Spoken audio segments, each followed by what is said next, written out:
The Justice Department insists the government will not pay the over 10 billion peso arbitral award to water firms, Maynilad and Manila Water. One lawmaker is also proposing to scrap the 1997 concession agreement after the president criticized the deal for being too onerous. Shaila Francisco returns with this report. The Singapore's Permanent Court of Arbitration ordered the government to pay Maynilad and Manila Water over 10 billion pesos for non-implementation of rate hikes.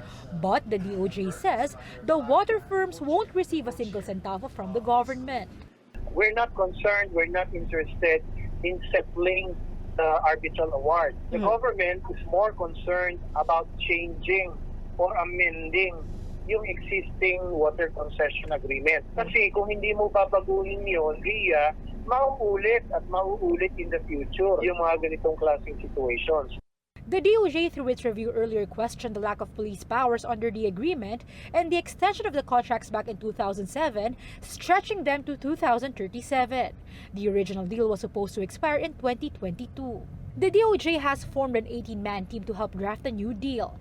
They are also investigating the people who crafted the original contracts. Solicitor General Jose Calida said his office will exhaust all available legal remedies against the award.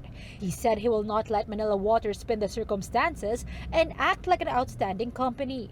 The president recently ordered the DOJ to craft new contracts with the two concessionaires after the DOJ found onerous provisions in the original deal that was signed back in 1997.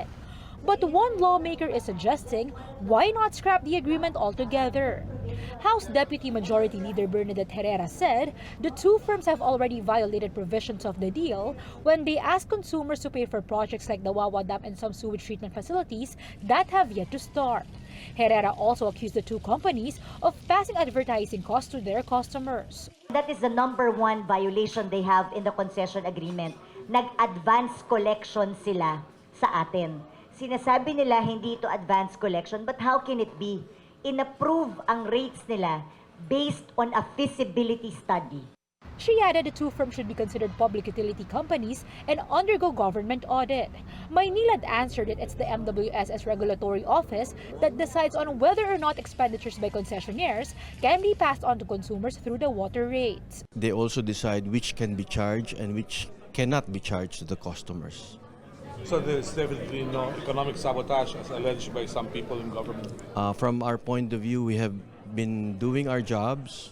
We have been contributing to nation building. Manila Water earlier said it is willing to sit down and talk with the government to hammer out a solution that will benefit both parties.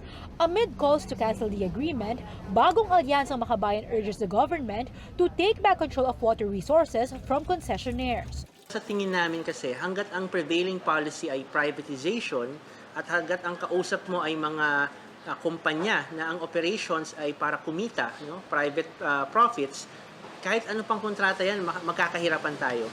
Shaila Francisco, We Are One News.